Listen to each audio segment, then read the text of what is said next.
Hello, everyone. Welcome to today's Grower Spotlight interview with John Bays of Green Bodhi.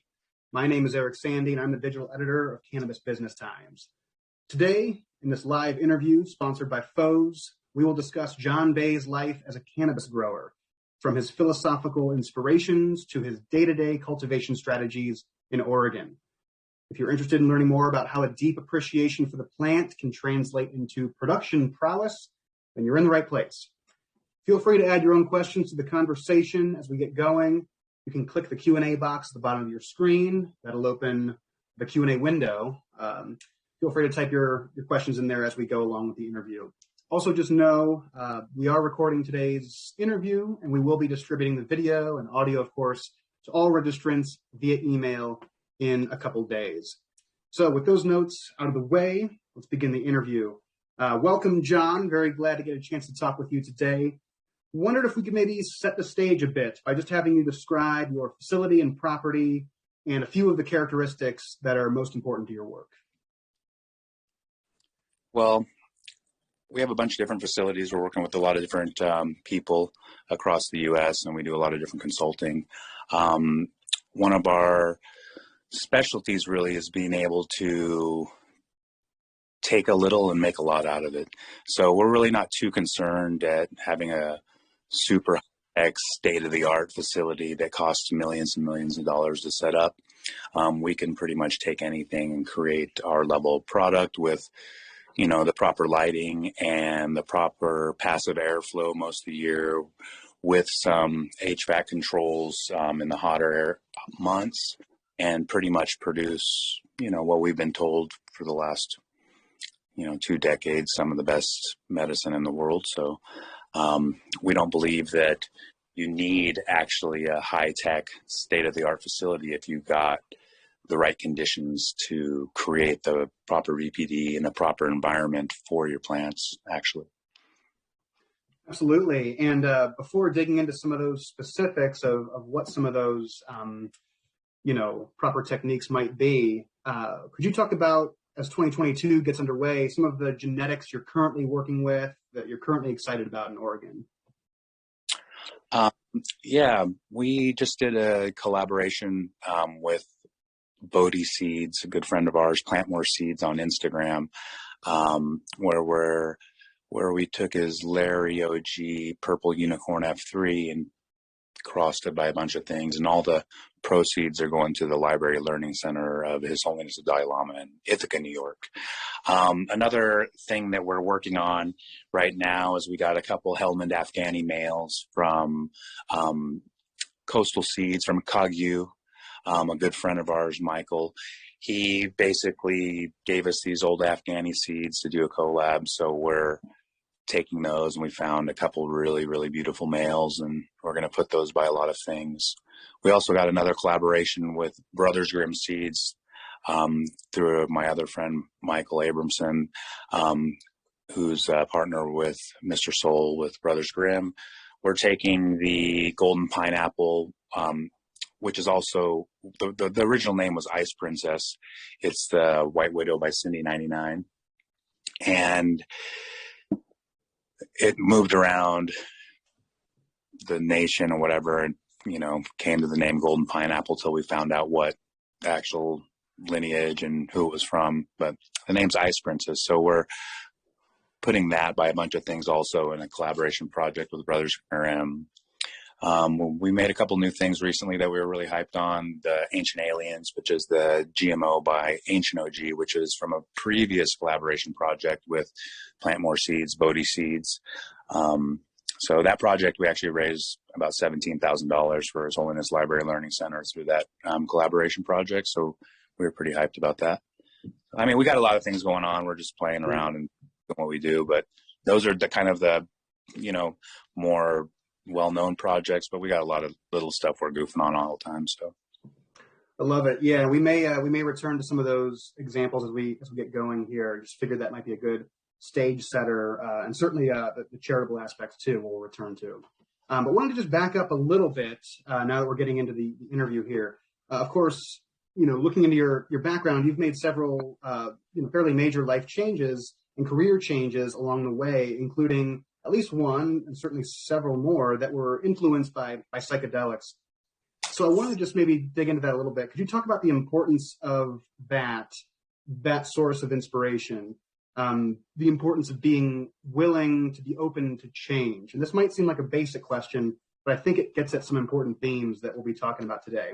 So could you just sort of maybe elaborate about some of those life changes you've encountered in the past and why it's important to be open to those dramatic swings and those dramatic changes? Well, over the years, I've studied a lot of different things, different philosophic studies and stuff. But really, what I found through all of it is that we are the biggest problem in any scenario that we have. So self-honesty and that self-awareness, that introspective self-awareness, is potentially the hardest thing to overcome in the spiritual path. So as we see when we look at our life, when we look at our actions and we look at our sufferings, I personally haven't found a place where I suffer that I'm not focusing on myself. Even if I were to break my arm or, a year and a half ago, broke my back, almost paralyzed, all that, I'm still the one focusing on the suffering. Even in those scenarios that are very real, very, very real, but I'm still the one that's suffering. I'm still the one focusing on my own pain, my own lacking, my own whatever. So especially when we're young, full of testosterone, full of hormones, full of ignorance, based off of conditioning of our friend set, social set, school set, that's pretty much conditioning you to be a, commodity drone. So every single aspect of what you're being conditioned, at least in the United States, is to be a, tool to make money for a system. So they want to train you, condition you into that format and model as best they can so they can capitalize on you. It's really simple model and technique. But so everything that's being imputed to you is a type of conditioning that's going to get you to grasp and be attached and desire. So where I was getting at is it's really hard to have self-honesty because you don't even know what's right or wrong at a certain point anymore. And so then shedding all those conditioned states and really getting to a point of self-honesty and self-introspection is really quite difficult, especially when you have all these different philosophies or religions even pointing you in all these different ways that, all of them are based in love, but most of them have a story that you have to believe that you cannot prove to get the juice of the set, basically, to keep it mundanely simple, if you don't buy in to the story, then you don't get the result, So, and a lot of those stories are kind of hard to believe if you have any type of awareness and logic format. So then you have to believe in it blindly in faith, which is fine. But we all know love is real, we all know the action of love, which is basically the core set of every single religion. That's a real thing. We feel the result, we see the action, we see the result. So, breaking it all down, most of these systems don't get you to disentangle your view of it all. And they don't decipher that there's a view and then there's reality, how it is. So even how most of them say how it is, you still have to believe in a story that they're feeding you versus, the apple tree came from a germinated apple seed, which came from the inside of the fruit of an apple that came from an apple tree. These kind of conditional natural formats that you can actually see truthfully beyond any type of story or view, that gap is what we're trying to breach. And that self-honesty is what's going to be found when we get to the point of reality, when you can break all these views that we've developed through conditioning, through all kinds of ignorances and truths, all building up this dream that we think it is how it is, versus disentangling all of that and seeing how it actually truthfully is, because we can say, oh, this apple tree came from this apple seed, but we can't say that some spirit put it there, and we can't prove you to that, So then in that context, when you break down all your view and all your illusions that you develop, and you have a honest self of who you are, and you start to dissect where you suffer, how you suffer, just the conditional nature of things, that's when the real meat of the path starts,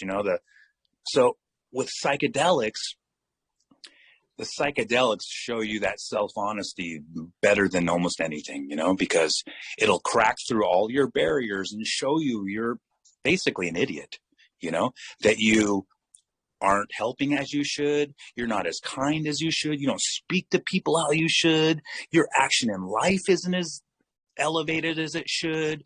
What you're doing, all these things happen. Psychedelics is a massive, major way of exposing yourself to yourself. But then cannabis is a more subtle way of doing that same thing. So you can tell by people that drink a lot of booze, they smoke weed, and they're like, oh, I get all anxious and scared. I think about my life, or, all that kind of stuff. Or people that have, that aren't good people, smoke herb, and they have these weird anxiety attacks or whatever. Oh, I don't know why, but I just can't deal, It's like, yeah, you can't deal because you don't deal, and you create a dream that you believe. And so basically seeing myself get exposed to myself, meaning my ignorance getting exposed to my awareness when I was younger with psychedelics, was like, fuck, man, who am I? I'm like garbage, basically, and I need to change this, And then I realized the conditional nature of what it was going to take to change, and it was huge, You're like, oh my goodness, I thought I was a good person, But then like my teacher said, he's like, oh, when you're feeling low, focus on people lower than you. But when you're feeling high, focus on people higher than you, And I think people don't take that into account. They don't want to compare themselves to someone really noble and high. They want to compare themselves to the lower people. They look at all these, oh, look how, these people, this, that, So it's like, it's the self-honesty thing is a really, really crucial part that the psychedelics and the plants and the power plants get you to see, I think, in a kind of cheating, it's like a fast track, like it happens quick, if you can perceive it correctly and you can be honest about it, or it can take you down the path so far from where you were going that you're like, bye, so anyhow, that was a little long one. Sorry. That's good. I mean, I would love to follow that path for quite a while, but I'm going to pivot just a little bit. And I think it's an important frame for the conversation here, which is why I asked it. But I wanted to maybe pivot toward, the taking some of those concepts and applying it to a business or even a production cycle of a plant as part of a business. And I wanted to introduce the term that you've used, intentional horticulture, which I think is going to be relevant here. So maybe just given what you were just saying about how those experiences may have allowed you to see things a little differently and follow a different path as the years went on, how have some of those lessons been applied to the business world or the cultivation world, which is, goes back into the business world too? Can you maybe elaborate a bit on that and maybe using that phrase intentional horticulture to guide a little bit? For sure. Well, so I basically did a lot of searching, a lot of world traveling, a lot of other stuff in my early 20s, and trying to find the way, and when I realized what I actually wanted to do, I wanted to be a teacher and wanted to help people, learn about, heightened states of awareness and action living. And my friend's like, man, but what are you going to teach, bro? You don't have nothing to teach. And I'm like, fuck, maybe you're right, So I was like, well, if I can take this wicked guy that was like, I'm half Korean, half white. So I moved every 2 years. My dad was in the military when I was a kid. And so everywhere you moved, you got the kids being, racist, bullies, whatever that you have to deal with every time you move, So I always felt like I wanted to help, always felt like I wanted to, but then I developed this kind of thing where I was fighting a lot, and, anyone that wanted to fight, I would fight a lot, and like really quick to, sweat a bully or whatever. And I kind of realized that, in my early 20s, it created a lot of aggression, a lot of like, this kind of egoic kind of mind state that I'm better, that I'm, and so I was like, well, if I can take all this garbage and basically, compost it into something that's like fruitful, then I'll have something to, because I'm wicked, I was a wicked guy back then. I was really aggressive, really, it was tough, and high IQ. So that combo makes not the best for pride, and ego and things like that. So doing a lot of seeking, a lot of psychedelic stuff, a lot of plant stuff, and a lot of different philosophic kind of mining. Because when I was younger, I wanted to be a youth pastor and just couldn't get behind the huge blind faith breach there for me. It just wasn't, it was a deal breaker. So, seeking a path that I can actually do things like Jesus was talking, instead of like, instead of focusing on the splinter in your brother's eye, focus on the plank in your own, that kind of stuff. Like if someone strikes you the right cheek, turn to him the other, and what he was talking was a lot of divinity inseparable from ourself, so then it's like, where's the tools? I want the tools to do this thing. I want to be able to know how to do this thing. So come in contact with Buddhism in Peru at the first Amazonian Shamanic Conference in Iquitos, basically down there seeing ayahuasca and learn how to be a shaman. I just kind of, but then I found Buddhism there with my teacher, my first teacher there, Armando Munoz. He basically, is someone that combined Andean plant wisdoms, Buddhist philosophies, and quantum physics kind of into a package, one for the utilization of the power plants, the other for the refined path, and then the other for the limitless possibility potential. So all that, I was really intrigued, and Buddhism became very something that, I'd studied a tiny bit before, but was something I really I gravitated towards because I wasn't able to find flaws. I wasn't able to find things wrong. They didn't propose and impute things that were off of blind faith or off of, hearsay. It was all, if you do this, this happens. It's provable. These people have done, so there's this kind of system laid out. But basically the two veins of that system, one is bodhicitta, which is the altruistic intention to achieve enlightenment for the sake of all other beings, and wisdom realizing emptiness, which is the wisdom that realizes the selfless nature and that all beings and phenomena lack an inherent existence, meaning a permanent self-autonomy. So since they lack that permanent self-autonomy through cause and effect and conditional nature, then we actually lack an inherent self.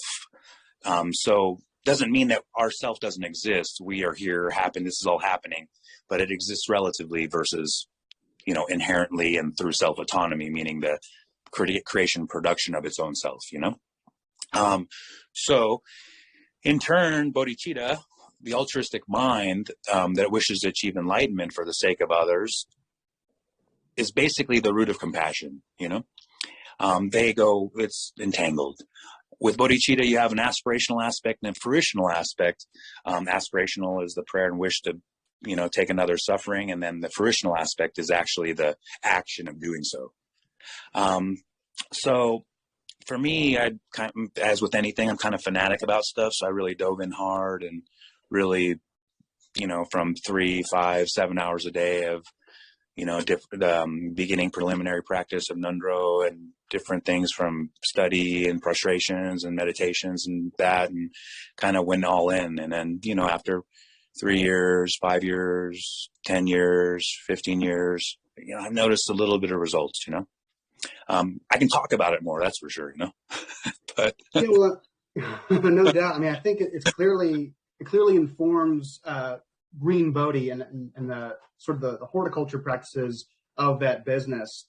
I'm curious, and I'm going to sort of work my way back toward the facilities. Definitely want to touch on some of the equipment, LEDs, of course, but I just want to get to how that might inform business decisions on a day-to-day basis. Meaning, you can go into the greenhouse and do your work one way, or you can do it another way. How might this inform making sure that at the end of the day, your business needs are being met as well? And how might inform other businesses too, or other growers?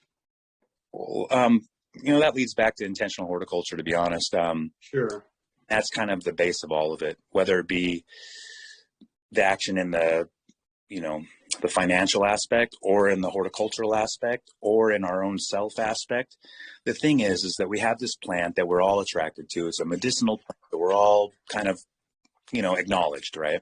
It's got the whole world hypnotized. It can create food, medicine, fuel, it's fiber, everything, So it's something that's got an esoteric value also, more than just a practical, relative value of a commodity, So in that context, as anything we do, just like when the grandmother's making you food, and you're like, wow, man, that tastes better than it would have if I would have got it in a restaurant, and you recognize those things. What's different there? Well, it's someone that truly loves you beyond, anything else, giving you their everything, giving you their love, their intention, their, kindness, all through the food or through that action, So then in turn, if we can do that into everything we're doing with this wisdom plant, from when we're watering, when we're cleaning, when we're moving the plant, when we're pruning the plant, how we're pruning the plant,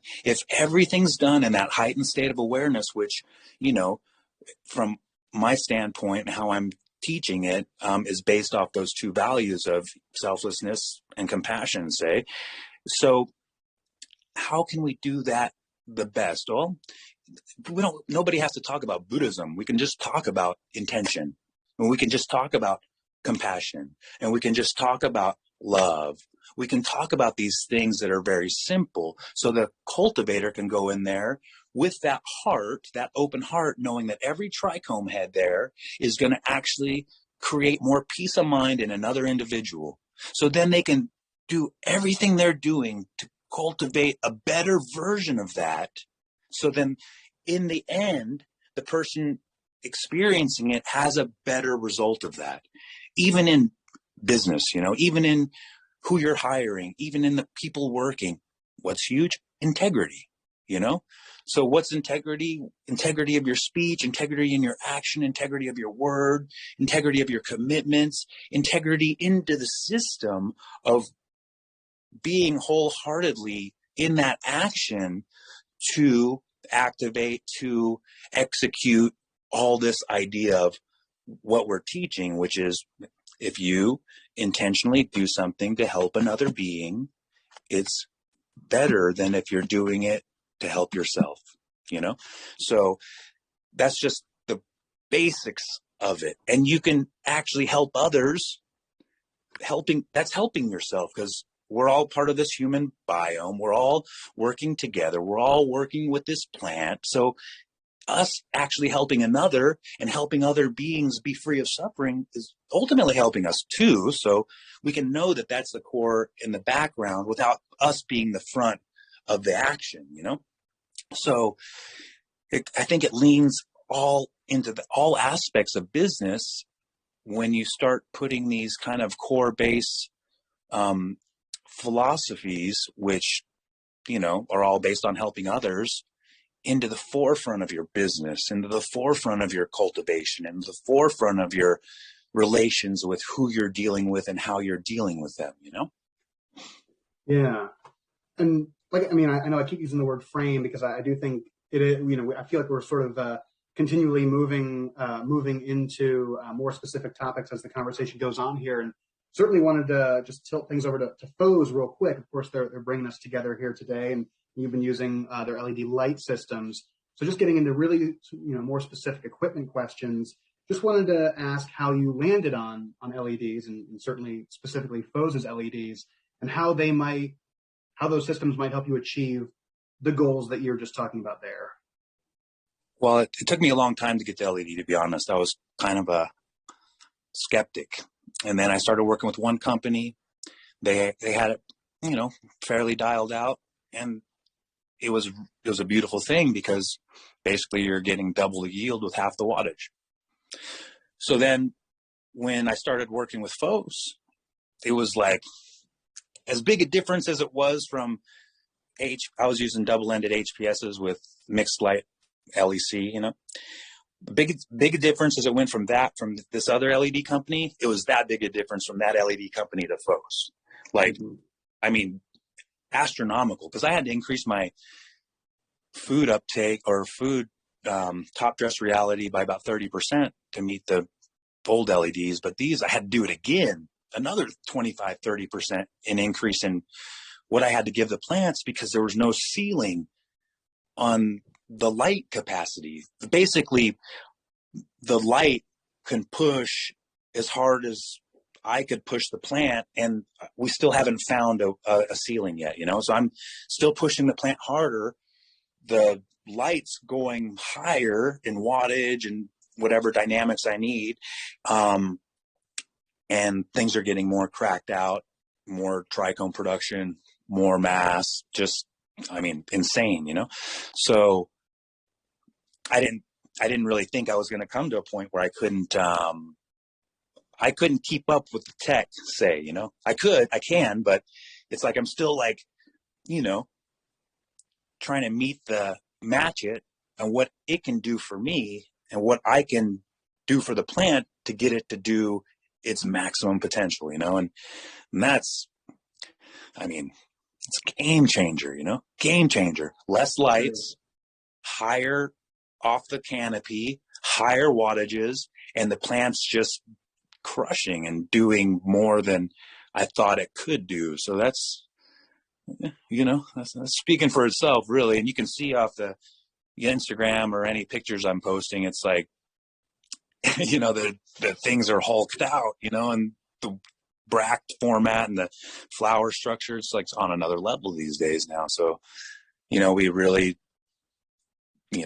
have to say it's from the lights, because if I didn't know how to use the lights properly, it wouldn't be doing this. But when you can keep up with the plant and you know what to give the plant to get it to do what it needs to do with the light organically, which is kind of difficult, if you don't know what you're doing, because you see a lot of organic people with LEDs, their weed looks like crap, and it just, you even see the guys growing salts with LEDs, it's like, whoa, they push it so hard, they push the light so hard, they try to push so hard, and they just don't know what they're doing, so the weed looks like crap, But so anyway. Yeah.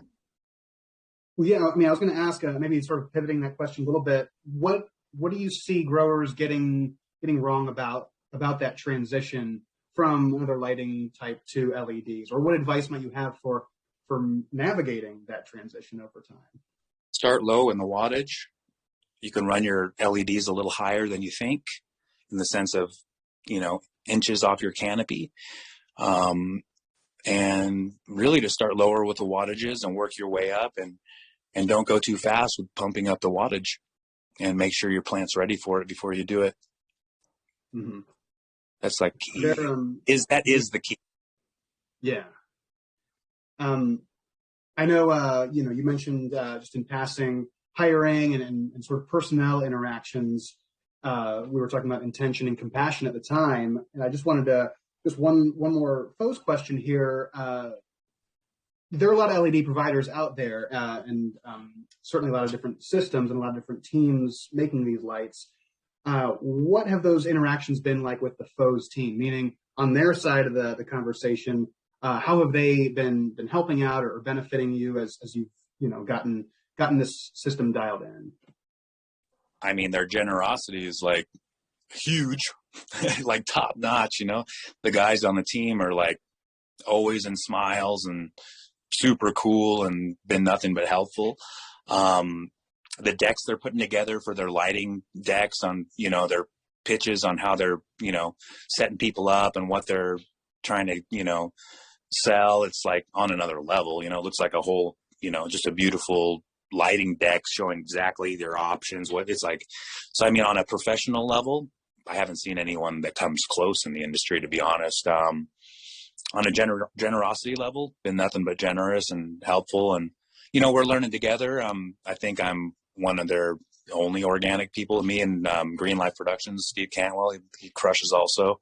I think we're some of their only organics guys, so for us to work with them with these lights and give them the information of how to like push the plant at that level with organics, I think is really crucial for this upcoming couple of years, especially since, there's a lot of production halts in the salt production world because of what's happening in Europe and everything.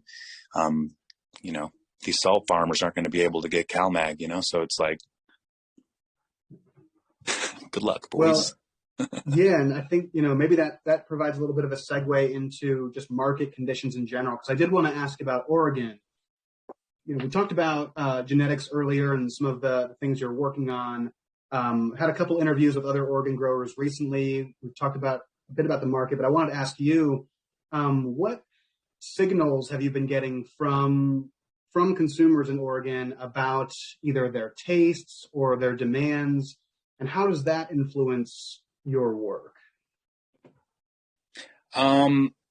Actually, the consumer doesn't influence us too much, except some of the genetic choices we're picking. But, I'm trying to do things the best we can so the consumer can have exactly what we have, I want the consumer to be able to taste and feel, taste as good as our herb tastes in my jar as their jar, and also feel the same way I feel from my jar as they, feel off their jar. I want that feeling to be the same, so I don't want it to, so I'm trying to do the best I can from my standpoint and my view of what cannabis should be. And, I've been growing herb in, Eugene, Oregon for, pre-2000. So, I think in the nation at that time, it was one of the only places where you can get high level, good organic herb, like period. And a lot of the herb that was going across wherever to wherever was coming out of Oregon and Northern California. So, and it's a different style, Northern California was more outdoor related and Oregon was mainly indoor related until these last years. So, we've been focused on high level, clean, organic medicine the whole time. And people that were growing hydro and stuff like that, that wasn't really a thing that happened until legalization, actually, heavily, it wasn't a part of our culture here. If you're busting out a hydro weed in Eugene and, at any party or at anywhere from 95 to 2015, no one was going to smoke it, at all, period. And you definitely wouldn't be the guy that they're like, respecting anything coming out of your mouth at the party when you got some of the best organic growers in the world at the party, kind of, so it's like, it's a different vibe, it wasn't like, it is now where it's like, why? It's really simple. Why do people grow with salts? For money, higher yield, easier to scale in their perspective, whatever. It's cheaper to scale, all that. So then you're like, you mean this medicine that's grown with salts, for the most part, is grown for greed. So then if you're like, you start to just put it in a, just emotionless aspect. If you just start talking, logic, we just break it down logically. Why do you grow with salts? Well, it isn't because it tastes better. That's for sure. It isn't because, it's better for the environment and better for the watershed. It isn't because it's better for the people that are working and better for the people that are in your environment. So then what's the reason, So then when you start breaking it down like that, it's like, So where's your intention? Right. Well, and I know we have folks in Oregon and certainly outside of Oregon tuning in. And, I've already begun talking about it a little bit, but I wanted to get a sense from you. Here we are in 2022, a few years removed from the years that you were just talking about that sort of laid a foundation. What's working well in Oregon's cannabis market? What's not working well? And if someone's listening in from Illinois or wherever, are there meaningful lessons that can be drawn from Oregon or things that you'd like to see exported, so to speak, to other markets from Oregon, if that makes sense? Well, I think Oregon's got a beautiful market for its quality, there's definitely an oversaturation of good herb here. There's an oversaturation of mid-level herb here for sure. So that makes it difficult. But the thing that we have different is our water's really good. Our environment's really good.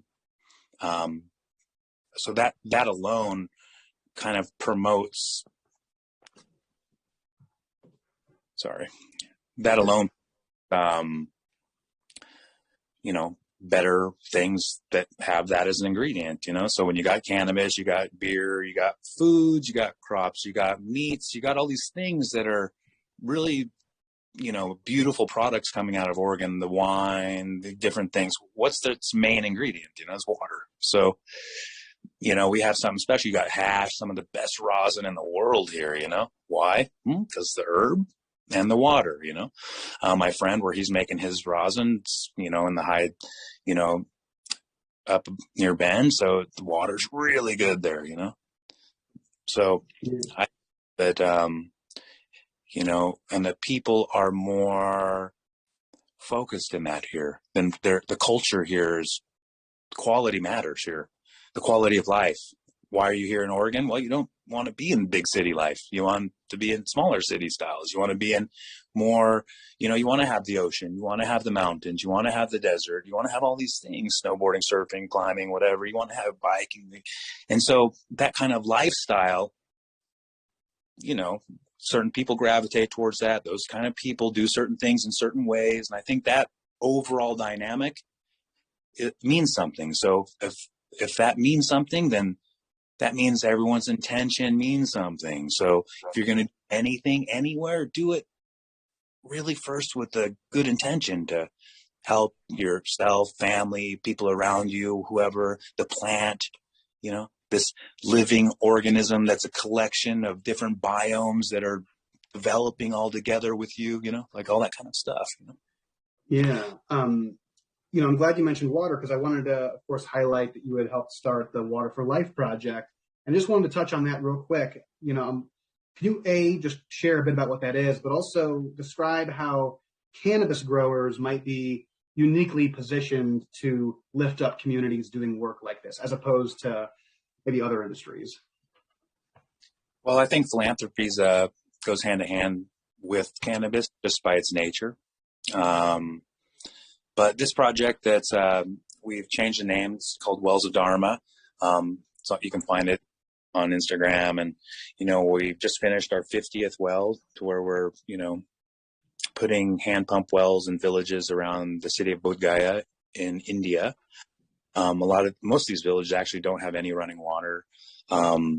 No, sewage, nothing like that. So, you can imagine being in a destitute area without water and then having, water at your hands in your village. It's a enormous benefit, So the reason we started this is because I have a couple friends that I met there in 2011 at His Holiness Dalai Lama was giving a Kala Chakra initiation in Bodh Gaya. So I was there and I met these two boys and we stayed friends. And I told them to try to figure out something that we can help their community with. And once they have a good idea that I think is valuable, I'll jump in and help, and they finally came to this with this, well project that some other people were putting there. And I said, oh, let's do it, So I had them get the numbers and we did one and then did another. And then my friend Cameron Forney jumped on and dropped for a few and then kind of just started. And I was like, oh, I'll do 21 of them, and surpass that. I'll do 33 of them. I'll surpass that. I'll do, next thing you know, it's like, oh, okay, we'll get over 100 of these things. And so, it's a very, just kind of took off on its own. And with the industry, it's people are very quick to get on board because it doesn't cost a lot. It's only $700, So, and that was also another cool thing. The guys at Fos, they jumped in immediately. Steve Cantwell from Green Life jumped in immediately. They both dropped 5 wells, like donated for 5 instantly without question. So it's like, these and we're in the process of getting it up as a 501(c), but like it's not in that process yet. So it's just that no one's getting any credit. I have to pay taxes on the money that's even put into the Venmo, but so it's like we're still pretty, new with it, and we're in the process of getting it all fully, NGO style, but it takes time. Yeah, I just, just on the water subject as well, anything that growers, certainly in Oregon or along the West Coast or elsewhere, might need to know about water supply issues. And I think there's some obvious drought considerations, but how do you approach water supply? I know you're just lauding Oregon's water, but how do you approach, again, water supply? And what should growers really be keeping in mind when they're trying to navigate that in their own operations? Well, definitely it's something that you have to think about, especially now and where you're living and where you're cultivating. And that's why I think over time, it's going to be really huge where people are cultivating, where the cannabis is coming from, because in time it's going to be interstate commerce, all this kind of thing's going to happen. So, you're going to, just like people like beer out of Oregon, well, they're going to like herb out of Oregon. If you like something out of New York, then you're going to like it out of New York. Why? Well, certain places have certain water tables and certain water supplies that other places don't. It's just how it goes. So you're not going to be cultivating in Nevada as long as you're going to be cultivating in New York or Oregon. It's just the fact, unless you're in certain areas where the aquifer is really limitless, Yeah. So, which they have for sure. Mm-hmm. I did want to touch on a question from the audience here. Someone out there asking, what advice would you give someone new to the industry looking to cultivate organically? Definitely, read some books on science and, organic biomes and, fungal reality and, just kind of understand how things are working together. For me, really, the mirror was like seeing my gut, and I had some health issues when I was younger and how I had to deal with them, and recognizing that there's this like mirror-like reality between our digestive system and, soil and how it works and all this kind of thing. So I started studying a little bit on that. And, with organics, it's always start less, work your way up. You don't need a lot, but you need enough. And most things with, a little bit of castings and a little bit of organic compost and a little bit of glacial rock dust, you don't need much more for a plant to survive. So then putting in your enzymatic reality and stuff like that, you don't need a whole lot, but to really push it to where you need to go on a commercial scale cultivation takes quite a bit of knowledge organically. And most people, that's why they're going to plummet really hard this next 5 years, because most people don't have an organic understanding and they're relying on certain companies and bottles and stuff like that. And it's just not sustainable. If you're bottle feeding your plants, but a little bit of top dressing and a little bit of compost and castings and, some EM, you should be good. Yeah, well, certainly returning to that theme of intention and deep study, which has been a common thread in this conversation, and returning to where we began, just by saying, you don't need a ton to do a lot. You can make a lot out of a little, which was just how this conversation began. I know we are up against the 45-minute mark, 1:45 Eastern at least. So I just want to take this moment to certainly thank you, John, for joining us here today. This was awesome. I thought we covered a lot of really amazing ground that sometimes there's a certain depth that I think maybe can get glossed over in a lot of articles or what have you. So I'm glad we took the time to set a nice frame. Definitely want to thank the Foes team as well for making this possible. But yeah, John, thanks so much. This was great. Thank you very much. And, thank you to the Foes guys for putting this on. And thank you. And really, it was a pleasure, and it was really enjoyable to be able to share a little bit of the kind of, deeper esoteric stuff that, really is the core of Green Bodhi and core of intentional horticulture. And the reason we feel that it, there's something different about it. Absolutely. Yeah. Well, thanks to everybody for joining us today. Again, we'll be distributing this video via email. So in the meantime, have a great weekend. Thanks again, John. This was great. Thank you. Peace out.